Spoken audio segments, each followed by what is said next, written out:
সাল্লি আলা মুহাম্মদ সাল্লি আলা মুহাম্মদ এমন নূরের প্রদীপ তুমি যার নাই কোনো ধোয়া এমন নূরের প্রদীপ তুমি যার নাই কোনো ধোয়া কাঁটাবিহীন ফুল তুমি যার জগৎ জুড়ে ছোঁয়া সাল্লি আলা মুহাম্মদ সাল্লি আলা মুহাম্মদ সাল্লি আলা মুহাম্মদ।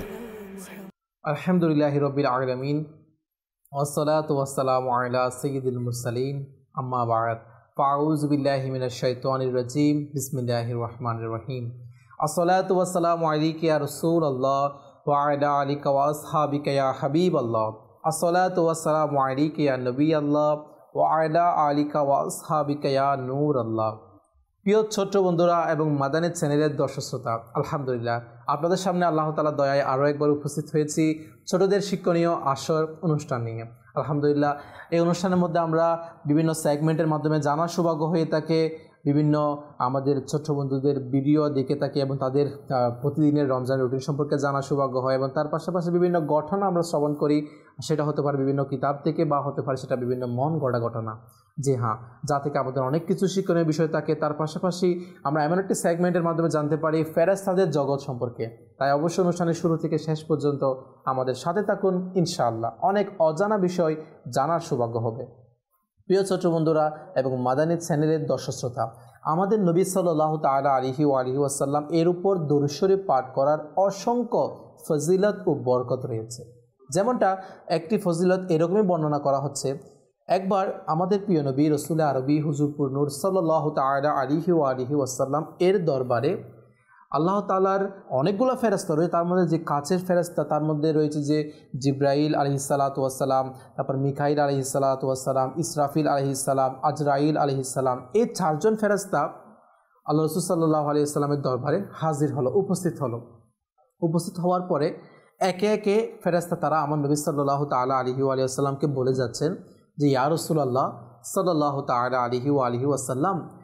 প্রথমে জিব্রাইল আমিন আলাইহিসসালাতু ওয়াসসালাম বললেন যে ইয়া রাসূলুল্লাহ সাল্লাল্লাহু আলাইহি ওয়াসাল্লাম, আপনার উপর যেই ব্যক্তি মাত্র 10 বার দরুদ শরীফ পাঠ করবে, আমি ওই ব্যক্তি আপনার উপর মাত্র 10 বার দরুদ শরীফ পাঠ করার দ্বারা কাল কিয়ামতের দিন যে পুলসিরাতের উপর যে তার থেকে পারাপার করতে হবে, ওই পার হওয়ার সময় পুলসিরাতের উপর তাকে আমি পুলসিরাতের উপর এমন গতিতে তাকে আমি পার করাবো যা হচ্ছে বিদ্যুতের গতি।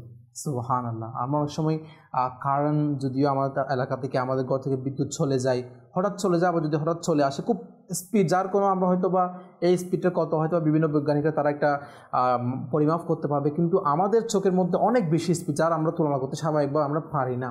এই বিদ্যুতের গতির মতো বলছে যে জিব্রাইল আমিন আলাইহিসসালাতু ওয়াসসালাম কি, যে আমি ওই ব্যক্তিকে পুলসিরাতের উপর বিদ্যুতের গতিতে কি পার করিয়ে দিব যে ব্যক্তি মাত্র 10 বার দরুদ শরীফ পাঠ করবে। অপর একজন ফেরেশতা মিকাইল আলাইহিসসালাতু ওয়াসসালাম, তিনি কি বলছেন যে ইয়া রাসূলুল্লাহ সাল্লাল্লাহু আলাইহি ওয়াসাল্লাম, আপনার উপর যে ব্যক্তি মাত্র 10 বার দরুদ শরীফ পাঠ করবে, যে আমি ওই ব্যক্তিকে হাউজে কাউসার থেকে পানি পান করিয়ে পরিতৃপ্ত করব। সুবহানাল্লাহ সুবহানাল্লাহ, হাউজে কাউসারে পানি পান করার সৌভাগ্য। অপর একজন ফেরেশতা ইসরাফিল আলাইহিসসালাম, তিনি কি বলছেন যে ইয়া রাসূলুল্লাহ, আপনার উপর যে ব্যক্তি 10 বার দরুদ শরীফ পাঠ করবে, আমি ওই ব্যক্তির জন্য আল্লাহ তাআলার দরবারে ততক্ষণ পর্যন্ত পড়ে থাকবো যতক্ষণ পর্যন্ত আল্লাহ তাআলা ওই ব্যক্তিকে মাফ করে দিবেন না। সুবহানাল্লাহ সুবহানাল্লাহ, আল্লাহু আকবার। একজন ফেরেশতা আল্লাহ তাআলার দরবারে ততক্ষণ পর্যন্ত পড়ে থাকবে যতক্ষণ পর্যন্ত ওই ব্যক্তিকে আল্লাহ তাআলা মাফ করবেন না। কোন ব্যক্তি? যে ব্যক্তি মাত্র 10 বার দরুদ শরীফ পাঠ করবে। অপর একজন ফেরেশতা তিনি কি বলছেন, যার নাম আজরাইল আলাইহিসসালাম, তিনি বলছেন যে ব্যক্তি ইয়া রাসূলুল্লাহ আপনার উপর মাত্র 10 বার দরুদ শরীফ পাঠ করবে, আমি ওই ব্যক্তির রূহ ওই আম্বিয়ায়ে কেরামদের মতো তার রূহ আমি বের করব যারা মাসুম রয়েছে। অর্থাৎ উনি বলেছেন এরকম যে আমি ওই ব্যক্তির রূহটা আম্বিয়ায়ে কেরামদের মতো কি করব, বের করব। দেখেন আম্বিয়ায়ে কেরাম যারা আল্লাহ তাআলার নবী, তারা মাসুম, তারা আল্লাহ তাআলার নবী, তারা নিষ্পাপ, তাদের কোনো গুনাহ নেই, তারা আল্লাহ তাআলার প্রিয়। আর এই আজরাইল আলাইহিসসালাতু ওয়াসসালাম তাদের রূহ কত সুন্দরভাবে, তাদের কত মর্যাদাভাবে তাদেরকে থেকে রূহটা বের করবেন, সেরকম মর্যাদা সেরকম ফজিলতপূর্ণভাবে বলতে গেলে রূহটা বের করবে কে? আজরাইল আলাইহিসসালাতু ওয়াসসালাম। তার থেকে যেই ব্যক্তি 10 বার আমার নবীর উপর দরুদ শরীফ পাঠ করবে। তো আসুন না প্রিয় দর্শক শ্রোতা, আমরা নিয়ত করি ইনশাআল্লাহ প্রতিদিন বেশি থেকে বেশি পরিমাণে দরুদ শরীফ পাঠ করব। 10 বার দরুদ শরীফ পাঠ করার দ্বারা এত ফজিলত বলা হয়েছে, আল্লাহু আকবার। আল্লাহ তাআলা আমাদেরকে বেশি থেকে বেশি পরিমাণে দরুদ শরীফ পাঠ করার সে সৌভাগ্য দান করুক। প্রিয় ছোট্ট বন্ধুরা এবং মাদানী চ্যানেলের দর্শক শ্রোতা, আসুন আমরা মুহাম্মদের সাথে আরেকবার দরুদ শরীফ পাঠ করে নিই। সল্লু আলাল হাবিব সাল্লাল্লাহু তাআলা আলা মুহাম্মদ সাল্লাল্লাহু তাআলা আলাইহি ওয়া আলিহি ওয়াসাল্লাম। প্রিয় ছোট্ট বন্ধুরা এবং মাদানী চ্যানেলের দর্শক শ্রোতা, আলহামদুলিল্লাহ আসুন আমরা আমাদের প্রথম সেগমেন্টের দিকে এগোবো, যে সেগমেন্টের নাম হচ্ছে গল্প থেকে শিখবো মোরা। সাল্লি আলা মুহাম্মদ, সাল্লি আলা মুহাম্মদ। গল্প থেকে শিখবো মোরা এই সেগমেন্টের মধ্যে আলহামদুলিল্লাহ আযজা ওয়া জাল্লা আমার বিভিন্ন ঘটনা শোনার সৌভাগ্য হয়ে থাকে। তো আজকেও আমরা এমন একটি ঘটনা শ্রবণ করব যেটি হয়তোবা মন গড়া, কিন্তু এর থেকে প্রিয় ছোট্ট বন্ধুরা আমাদের অনেক শিক্ষণীয় বিষয় রয়েছে। যেমনটা একটি বনের মধ্যে, একটি বন জঙ্গলে বলতে পারেন, অনেকগুলা হরিণ থাকে, ভাল্লুক থাকে, বিভিন্ন হয়তোবা বনের ছাগলও থাকে। এরকমই একটা ছোট হরিণের বাচ্চা দৌড়াচ্ছে, মানে খেলা করছে, সে দৌড়াচ্ছে। তো দৌড়ার সময় অপরদিকে একটা ছাগলের বাচ্চাও দৌড়াচ্ছে, খেলা করছে আর কি। সে দৌড়াতে সে ওই ছাগলের বাচ্চাকে অতিক্রম করে ফেললো। অপর একটি প্রাণীর বাচ্চা পড়লো, ওইটাকেও ওই দৌড়াতে অতিক্রম করে ফেললো। এক পর্যায়ে দেখা গেল ওই হরিণের বাচ্চার সামনে একটি পানির নালা বয়ে যেতে লাগলো। দৌড়াতে সেই নালাও পার হয়ে গেল লাফ দিয়ে। সুবহানাল্লাহ। এভাবে ওই বন জঙ্গলের মধ্যে দৌড়াতে লাগলো এবং খেলাও করতে লাগলো। তো পরে দেখা গেল যে ওই বাচ্চা পানির অর্থাৎ ওই স্থান যখন পার হওয়ার পরে হঠাৎ একটা পাথরের সাথে লেগে হোঁচটকে হরিণের বাচ্চা সে পড়ে গেল। হরিণের বাচ্চা যখন ওই পাথরের সাথে হোঁচটকে পড়ে গেল, তখন দেখতে পেল কি ওই হরিণের বাচ্চাটা অনেক ব্যথা পেল তার পায়ের মধ্যে। এই দৃশ্যটা যখন একটা বাঁদর দেখতে পেল অনেকটা দূর থেকে, ওই বাঁদরটা এসে ওই বাচ্চাকে আদর করছে, যে তার পায়ের উপর যখন হাত দিল, যে স্থানে সে আঘাত পেয়েছে, তখন ওই বাচ্চাটা কান্না করা শুরু করে দিল যে ব্যথা পেয়েছে পাথরের স্থানে। এখন ওই হরিণের বাচ্চাটা কান্না করতে রয়েছে। এটা দেখে আরেকটা বড় ভাল্লুক, সেটাও এই ছোট হরিণের বাচ্চা তাকেও এসে কুলে নিয়ে নিল। কুলে নেওয়ার পরে ওই বাচ্চাকে আদর করতে লাগলো যেন সে কান্না না করে, ব্যথা পেয়েছে জন্য। এক প্রাণী অপর প্রাণীকে আদর করছে, মহব্বত করছে। এটা দেখে এই দৃশ্যটা যখন তার হরিণের বাচ্চা যখন কান্না করছে, তো এই কান্নাগুলো শুনে হরিণের বাচ্চার মাও তার পাশে চলে আসলো। মা এসে অবাক হয়ে গেল, তুমি কীভাবে ব্যথা পেয়েছো? তখন হরিণের বাচ্চা বলতে লাগলো যে আমি অমুক স্থানে একটি পাথরের সাথে আমি হোঁচটকিয়ে পড়ে ব্যথা পেয়েছি, ওই পাথরেরই দোষ হয়েছে। এটা যখন হরিণের বাচ্চার মা শুনল, তখন হরিণের বাচ্চার মা তাকে সান্ত্বনা দিতে গিয়ে বলল, এই পাথর, মানে তা পাথরকে বিভিন্ন হেয় করলো, পাথরকে বলল যে তোমাকে আজকে আমি শাস্তি দিব। এই কথাটা যখন হরিণের বাচ্চা শুনল যে তার মা এই হরিণের বাচ্চার কারণে ওই পাথরকে শাস্তি দিয়ে পাথরকে আঘাত করবে, তখন ওই স্থানের মধ্যে হরিণের বাচ্চা বলতে লাগলো, আম্মু তার মাকে বলছে, মা আপনি এটা করবেন না, হয়তো আমি আঘাত পেয়েছি, কিন্তু তাকে যেন আপনি আঘাত না দিন। তখন ওই হরিণের বাচ্চা বলল, আমি তাকে মাফ করে দিয়েছি। এই কথাটা যখন হরিণের বাচ্চার মা শুনলো, তখন সে খুশি হয়ে গেল এবং তাকে কোলে নিয়ে ওই স্থান থেকে চলে গেল। প্রিয় ছোট্ট বন্ধুরা এবং মাদানী চ্যানেলের দর্শক শ্রোতা, এখান থেকে আমাদের ছোট্ট বন্ধুদের গুরুত্বপূর্ণ শিক্ষণীয় বিষয় রয়েছে। সেটা হচ্ছে ওই ছোট হরিণের বাচ্চা, সে আঘাতপ্রাপ্ত হয়েছে পাথরের মাধ্যমে। এরপরেও সে কি যখন তার মা বলছে ওই পাথরকে আঘাত করবে, তো কি করেছে যে হরিণের বাচ্চা বলছে, না মা, তাকে মাফ করে দাও, তাকে আমি মাফ করে দিয়েছি, তাকে আঘাত করিও না। এটা শুনে ওই পাথরও সে হাসতে লাগলো। সুবহানাল্লাহ। প্রিয় ছোট্ট বন্ধুরা এবং মাদানী চ্যানেলের দর্শক শ্রোতা, যদিও বা হয়তো বা এই ঘটনাটা আমাদের কাছে হয়তো মন গড়া হতে পারে, কিন্তু এই যে মাফ করে দেওয়া, এই যে হরিণের বাচ্চা যখন এই পাথরকে মাফ করে দিল, পাথরকে আঘাত করা থেকে যখন বাঁচালো, তখন ওই পাথরও খুশি হয়ে গেল। তো এখান থেকে আমাদের শিক্ষণীয় বিষয়, আমাদেরও যখন আমরা দুনিয়াবি জীবন যাপন করি, আমাদেরও অনেক সময় আমরা অনেকের দ্বারা কষ্ট পাই বা আমাদের দ্বারা অনেকে কষ্ট পাই। তো এই ক্ষেত্রে যখন আমরা কারো দ্বারা কষ্ট পেয়ে থাকি, তখন আমরা যেন তাকে মাফ করে দিই। প্রিয় ছোট্ট বন্ধুরা, অনেক সময় আমাদের বন্ধুদের অনেক ভুল ত্রুটি হয়ে যায়, তো আমরা যেন কী করি, তাদেরকে এই ভুলের কারণে তাদেরকে শাস্তি বা তাদের উপর রাগারাগি যেন না করি, বরঞ্চ কী করি, মাফ করে দিই। কেননা যারা কিতাবের মধ্যে রয়েছে, যারা আল্লাহ তাআলার এর মহব্বত, আল্লাহ তাআলা ভালোবাসা পেতে চায়, যেমনটা কিতাবের মধ্যে এসেছে, এরকম যে তোমরা একে অপরকে মাফ করে দাও। যারা দুনিয়াতে থাকা অবস্থায় একে অপরকে মাফ করে দিবে, তাহলে কিয়ামতের দিন আল্লাহ তাআলা তাদেরকে মাফ করে দিবেন। সুবহানাল্লাহ।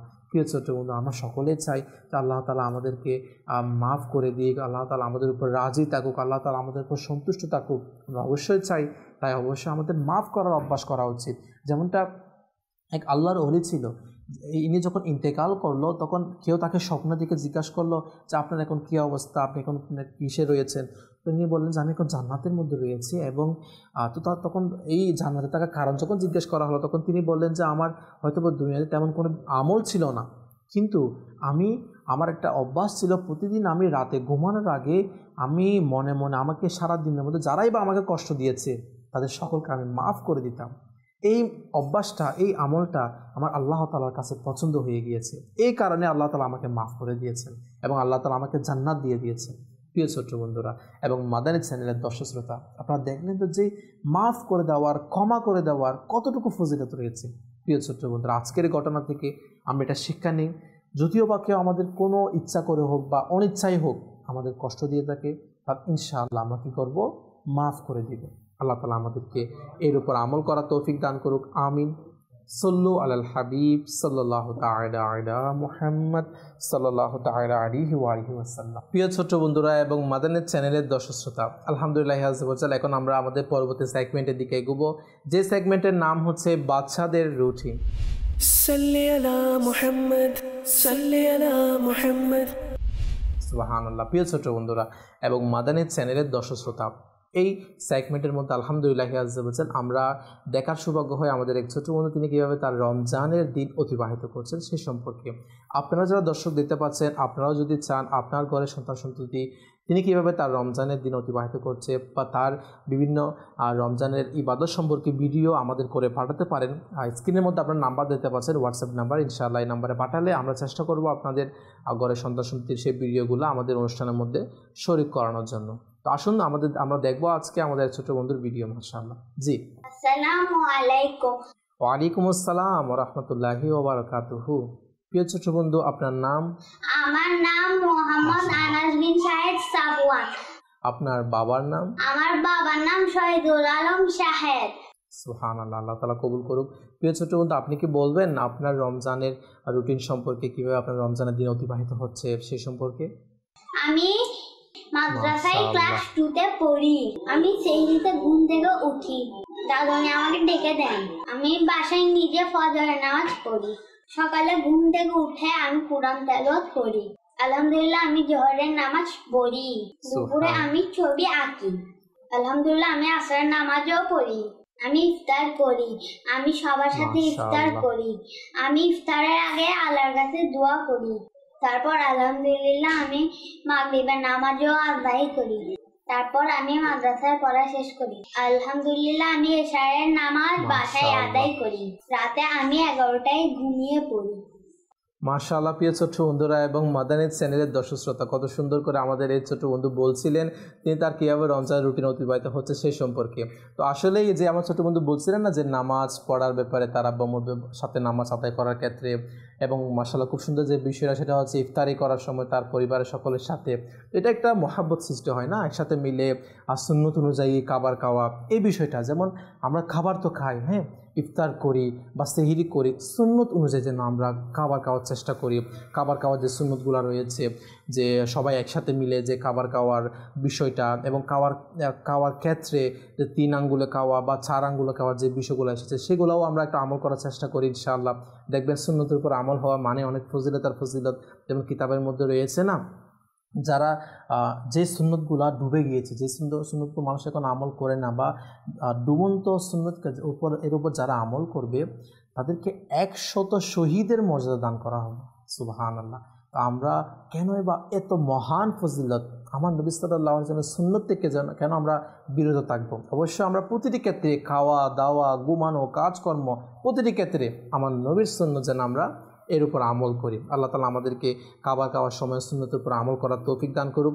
আসলে যারা ঘরের মা বাবা, কর্তা দেখতে পাচ্ছেন, আপনি মা বাবা, আপনি ঘরে কর্তা যদি সুন্নতের উপর আমল করেন, আপনি খাবার খাচ্ছেন, সুন্নতের উপর আমল করছেন, এবং আপনার সন্তান হয়তো আপনাকে ফলো করছে, আপনি কীভাবে খাবার খাচ্ছেন। এখন আপনি যদি এমন হয় যে আপনার খাবার ক্ষেত্রে কোনো সুন্নতের আমল নেই, তাহলে আপনার সন্তান আপনার থেকে শিখবে। কেননা সন্তান, ছোট বাচ্চারা তারা অনুকরণ প্রিয় হয়, তারা কোনো কিছু দেখলে সেটার উপর অনুসরণ করার চেষ্টা করে, তারা বেশিরভাগই অনুকরণ প্রিয় হয়ে থাকে। তাই যারা মা বাবা দেখতে পাচ্ছেন, আপনাদের অবশ্যই কেয়ার রাখা উচিত, আপনি সন্তানের সামনে যা কিছু করছেন আপনার সন্তান আপনাকে ফলো করছে, আপনাকে অনুসরণ করছে। তাই যখন আমরা খাবার খাই বা কাজকর্ম করি, প্রতিটি ক্ষেত্রে আমি মা বাবা আগে নিজের সুন্নতের উপর আমল করি, দেখবেন আমার সন্তানের সুন্নতের রঙে রঙিন হবে। খাবার খাচ্ছি, খাবার খাওয়ার যে সুন্নতগুলো রয়েছে আমার সন্তানকে তাকেও বর্ণনা করি যে হে আমার বাচ্চা, এরকম এরকম এই জিনিসটা করা সুন্নত রয়েছে, আমাদের নবী এরকম করতো, এবং সুন্নতের উপর আমল করার এমন ফজিলত রয়েছে। যখন আমার সন্তান আমার নবীর সুন্নতের রঙে রঙিন হবে, দেখবেন এই সন্তান আমাকে দুনিয়াতেও কাজে আসবে, কবরে চলে যাওয়ার পরেও আমার এই সন্তান আমার নাজাতের উসিলা হবে। তাই এমন সন্তান দুনিয়াতে রেখে যায় যে সন্তান আমার যেন জান্নাতে যাওয়ার উসিলা বা জরিয়া হয়। আল্লাহ তাআলা আমাদেরকে তৌফিক দান করুক। এবং আমার নবী সাল্লাল্লাহু আলাইহি ওয়াসাল্লামের এমনও বাণী রয়েছে যে মা বাবার হক যে সন্তানকে সুশিক্ষা দেওয়া, মা বাবার উপরে এটা কি একটা হক রয়েছে কি সন্তানকে সুশিক্ষা দেওয়া। আল্লাহ তাআলা আমাদেরকে এই আমার নবী সাল্লাল্লাহু তাআলা আলাইহি ওয়াসাল্লামের বাণীর উপর আমল করার তৌফিক দান করুক, আমিন। প্রিয় ছোট্ট বন্ধুরা এবং মাদানী চ্যানেলের দর্শক শ্রোতা, এখন আমরা আমাদের পরবর্তী সেগমেন্টের দিকে এগোবো, যে সেগমেন্টের নাম হচ্ছে বাচ্চাদের আখলাক। সাল্লি আলা মুহাম্মদ, সাল্লি আলা মুহাম্মদ। এই সেগমেন্টের মধ্যে আলহামদুলিল্লাহ বাচ্চাদের বিভিন্ন আখলাক সম্পর্কে আমাদের জানা সৌভাগ্য হয়। বাচ্চাদের আখলাক বলতে সকল মুসলমান মুমিনের আখলাক সম্পর্কে জানা সৌভাগ্য হয়।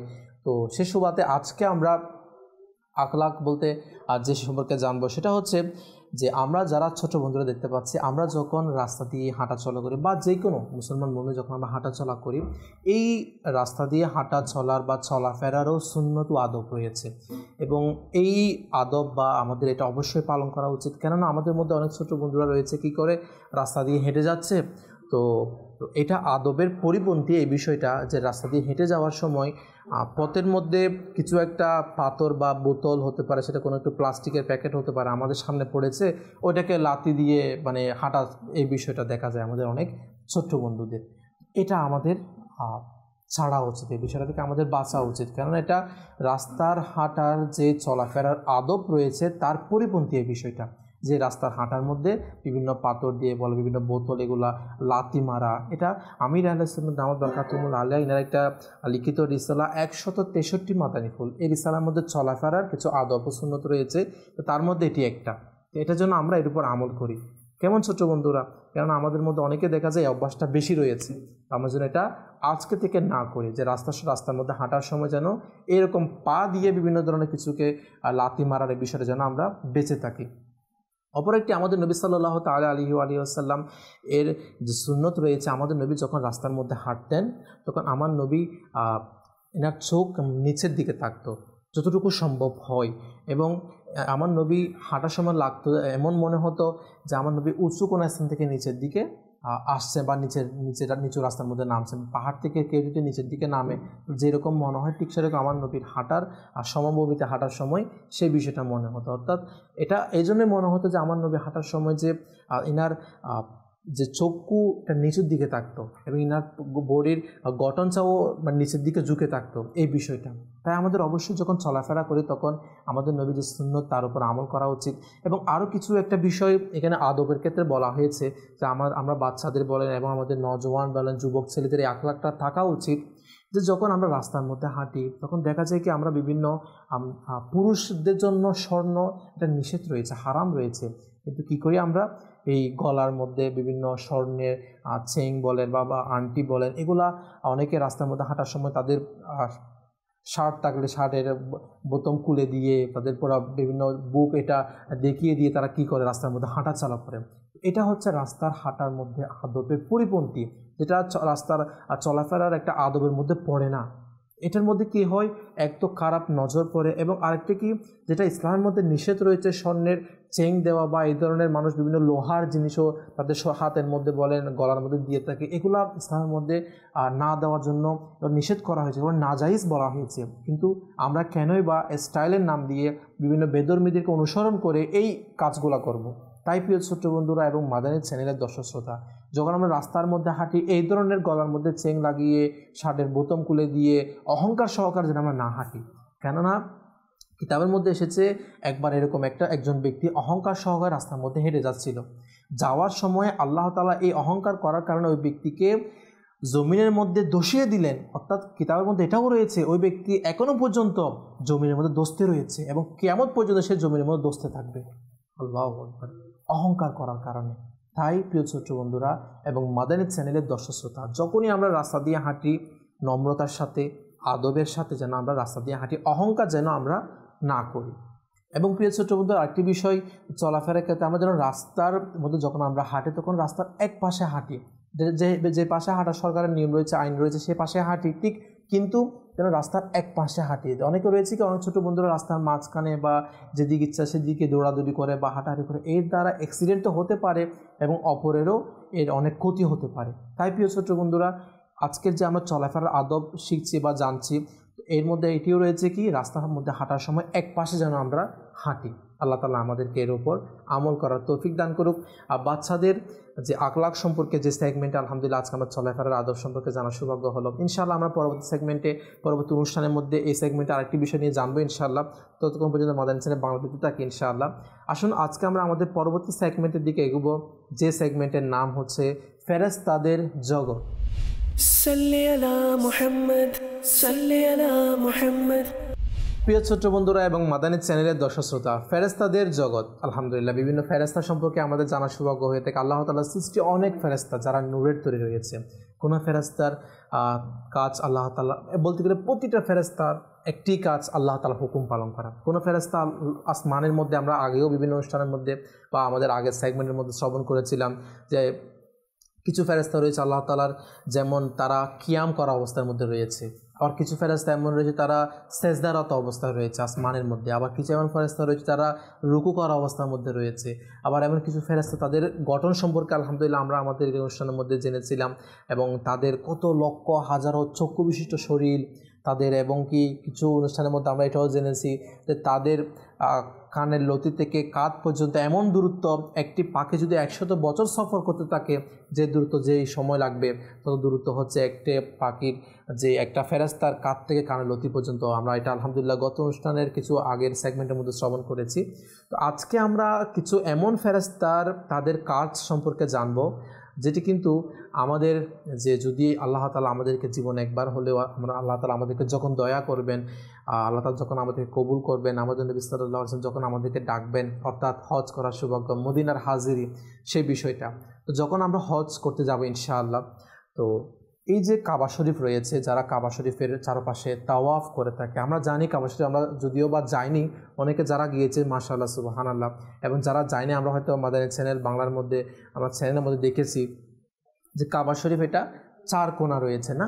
তো এই 4 কোণার মধ্যে আপনারা কি জানেন এই এক একটি কোণার এক একটি নাম রয়েছে? যে হ্যাঁ প্রিয় ছোট বন্ধুরা এবং মাদানী চ্যানেলের দর্শক শ্রোতা, এই 4 কোণা বিশিষ্ট কাবা শরীফ, এই কাবা শরীফের 4 কোণার এক একটি নাম আজকে আমরা জানবো এবং চেষ্টা করবো এগুলা মুখস্থ রাখার জন্য। কেননা আমাদের দুনিয়ার মধ্যে আল্লাহ তাআলার পক্ষ থেকে অনেক বড় একটি নিয়ামত এই কাবা শরীফ। এই কাবা শরীফের বিশ্লেষণ, এটির কাহিনী, এটির কী কী বিষয় রয়েছে, অবশ্যই আমাদের কোটিনাটি বিষয় আমাদেরকে জানা উচিত। যেমনটা আজকে আমরা দুনিয়ার মধ্যে দুনিয়ার বিভিন্ন কিছু, বা বলতে গেলে আমাদের আল্লাহ তাআলার ঘর, এটি কখন সৃষ্টি হয়েছে, এটির নাম কি, এটির কোন কোণার কী নাম রয়েছে, এটির কীরকম ফজিলত রয়েছে, এগুলো সব কিছু বর্ণনা আমাদের অবশ্যই জানা উচিত। তার জন্য মাদানী চ্যানেল দিতে থাকি এবং বিভিন্ন রিসালা কিতাব অধ্যয়ন করি, ইনশাআল্লাহ অনেক ইলমি দিন আমাদের হাসিল হবে। তো শ্রবণ করছিলাম যে কাবা শরীফের 4 কোণার নাম। 1 নাম্বার যেটি আমরা দেখতে পাই যে পাশে হাজরা আসওয়াদ পাথর রয়েছে না, যেটার মধ্যে সাধারণ মানুষরা গিয়ে চুমু খায়। আমরা এটাও জানি যে হাজরা আসওয়াদের মধ্যে চুমু খেলে এই হাজরা আসওয়াদ, এই পাথরটি আমাদের গুনাহগুলা গ্রহণ করে নেয়। আল্লাহু আকবার। আল্লাহ তাআলা আমাদেরকে জীবনে একবার হলেও হাজরা আসওয়াদকে চুমু দেওয়ার সাথে সৌভাগ্য নসিব করুক। তো যেই কোণার মধ্যে হাজরা আসওয়াদ রয়েছে, ওই কোণার নাম রয়েছে কি? রুকনে আসওয়াদ। ওই কোণাটার নাম কি? রুকনে আসওয়াদ। অপর একটি যে কোণা সেটা হচ্ছে রুকনে শামি। 3 নম্বর যে কোণা সেটা হচ্ছে রুকনে ইরাকি। 4 নম্বর যে কোণা রয়েছে সেটা হচ্ছে রুকনে ইয়ামেনি। তাহলে কি আমরা শ্রবণ করলাম 4 কোণার নাম কি কি? 1 নম্বর হচ্ছে রুকনে আসওয়াদ, এবং 2য় নম্বর হচ্ছে কি রুকনে শামি, এবং 3য় নম্বর কি রুকনে ইরাকি, এবং 4র্থ নম্বর রুকনে ইয়ামেনি। এখানে যে বিষয় সেটা হচ্ছে আমরা আজকে ফেরেশতাদের সম্পর্কে যে রিলেটেড বিষয়টা জানবো, সেটা হচ্ছে এই কাবা শরীফকে ঘিরে অসংখ্য ফেরেশতা ওই স্থানের মধ্যে হাজির থাকে। আচ্ছা, যেই স্থান যেই কোণার মধ্যে কাবা শরীফের 4টি কোণা, 4টি কোণার মধ্যে যেই কোণা হজরত বলতে গেলে রুকনে ইয়ামিনী রয়েছে, ওই রুকনে ইয়ামিনীর ওই স্থানের মধ্যে এক রেওয়ায়েত এক বর্ণনার মধ্যে 70টি ফেরেশতা রয়েছে, অপর একটি রেওয়ায়েত বর্ণনার মধ্যে 70,000 ফেরেশতা রয়েছে। তো যখনই কোনো মানুষ ওই কাবা শরীফ তাওয়াফ করতে করতে রুকনে ইয়ামিনী এই কোণার মধ্যে আসে, তখন তারা ওই স্থানের মধ্যে যে দোয়াটা করে, তখন তাদের মানুষের ওই দোয়ার মধ্যে এই 70 ফেরেশতা বা 70,000 ফেরেশতা তারা আমিন বলে থাকেন। সুবহানাল্লাহ, সুবহানাল্লাহ। প্রিয় ছোট বন্ধুরা এবং মাদানী চ্যানেলের দর্শক শ্রোতা, তাহলে আমরা জানতে পারলাম আজকের এই সেগমেন্টের মধ্যে যে কিছু এমন ফেরেশতা রয়েছে কাবা শরীফের এই কোণার মধ্যে হযরত ইয়ামিনী, যাদের সংখ্যা 70 বা মতান্তরে 70,000 ফেরেশতা, তারা কি করে মানুষের দোয়াতে আমিন বলে থাকে। আচ্ছা, আরেকটা বিষয় সেটা হচ্ছে অর্থাৎ যেই কোণার মধ্যে আসওয়াদ এই পাথরটি রয়েছে, তো ওই স্থানেও এমন অনেক ফেরেশতা থাকে যাদের সংখ্যা কিতাবের মধ্যে অসংখ্য বলা হয়েছে, কোনো নির্দিষ্ট সংখ্যা 70 বা 70,000 এরকম বলা হয়নি। ওই হাজর আসওয়াদ যে রুকন রয়েছে, যে কোণা রয়েছে, ওই কোণার মধ্যে অসংখ্য ফেরেশতা থাকে। তো ওই কোণা দিয়ে যখন কোনো মানুষ তাওয়াফ করতে করতে দোয়া করতে করতে যায়, তখন তাদের দোয়াতে অর্থাৎ ওই ব্যক্তিগণের দোয়ার মধ্যে এই সকল ফেরেশতা তারাও আমিন বলে থাকেন। সুবহানাল্লাহ, সুবহানাল্লাহ। প্রিয় ছোট বন্ধুরা এবং মাদানী চ্যানেলের দর্শক শ্রোতা, তাহলে আজকের ফেরেশতাদের জগতের সেগমেন্টের মধ্যে আমাদের জানার সৌভাগ্য হলো যে কাবা শরীফকে ঘিরে অসংখ্য ফেরেশতা রয়েছে, এবং এক একটি কোণার নাম আমাদের জানার সৌভাগ্য হলো। একটি কোণার নাম কি রুকনে আসওয়াদ, অপরটি কোণার নাম রুকনে শামিম, রুকনে ইরাকি, রুকনে ইয়ামেনি। সুবহানাল্লাহ। তো এবং এটাও জানতে পারলাম যে রুকনে ইয়ামিনী এই কোণার মধ্যে 70 ফেরেশতা বা মতান্তরে 70,000 ফেরেশতা রয়েছে, অপরটি হাজর আসওয়াদ যেই রুকনে আসওয়াদ বলা হয় যেটাকে, ওই স্থানের মধ্যে অসংখ্য ফেরেশতা যাদের কোনো সংখ্যা নির্দিষ্ট কিতাবের মধ্যে আসেনি। তো আল্লাহ তাআলা আমাদেরকে জীবনে একবার হলেও কাবা শরীফ তাওয়াফ করার সে সৌভাগ্য দান করুক। দোয়া করে আল্লাহ তাআলার দরবারে নিজেদের আব্বা আম্মুর সাথে আমাদের যেন কি করে জীবনে একবার হলো হজ করার সৌভাগ্য নসিব হয়। মদিনা শরীফ আমাদের নবী সাল্লাল্লাহু তাআলা আলাইহি ওয়া সাল্লাম যে স্থানে আরাম করছেন, আমাদের নবীর দরবারে যেন আমাদের হাজির হওয়ার সে সৌভাগ্য আল্লাহ তাআলার দরবারে দোয়া করি, যেন মৃত্যুর আগে কমপক্ষে একবার যেন আমাদের হাজির হয়ে যায়। আল্লাহ তাআলা আপনাদের হকেও সে দোয়া কবুল করুক, আপনাদের সদকায় আমার হকেও সে দোয়া কবুল করুক, আমিন। প্রিয় ছোট বন্ধুরা এবং মাদানী চ্যানেলের দর্শক শ্রোতা, আমরা অনুষ্ঠানে প্রায় শেষ পর্যায়ে এসে গিয়েছি। তো আলহামদুলিল্লাহ আজকের অনুষ্ঠানের মধ্যে আমরা গল্প থেকে শিখব মোরা সেগমেন্টের মধ্যে যে আমরা একে অপরকে ক্ষমা করে দেওয়ার ব্যাপারে এবং বলতে গেলে মাফ করে দেওয়ার ব্যাপারে সে সম্পর্কেও জেনেছি। নিয়ত করি ইনশাআল্লাহ আমরা আজকে থেকে আমাদের যে কেউ কষ্ট দিক না কেন, কোনোভাবে কষ্ট দিক না কেন, ইনশাআল্লাহ একমাত্র আল্লাহ তার রাসূল সাল্লাল্লাহু আলাইহি ওয়াসাল্লামের সন্তুষ্টি অর্জনের জন্য আমরা তাকে কী করব, মাফ করে দিব। আল্লাহ তাআলা আমাদেরকে আমল করার তৌফিক দান করুক, এবং আমরা আরও যা কিছু শ্রবণ করেছি তার উপর নিজেও আমল করব, অপর আমাদের বন্ধুবান্ধব প্রতিবেশী তাদের কাছে এই বিষয়গুলো জানিয়ে দিয়ে নেকি হাসিল করব। আমিন বিজাহি নবীল আমিন সাল্লাল্লাহু তাআলা আলাইহি ওয়া আলিহি ওয়াসাল্লাম। সাল্লু আলাল হাবিব সাল্লাল্লাহু তাআলা আলা মুহাম্মদ সাল্লাল্লাহু তাআলা আলাইহি ওয়া আলিহি ওয়াসাল্লাম। সাল্লি আলা মুহাম্মদ, সাল্লি আলা মুহাম্মদ।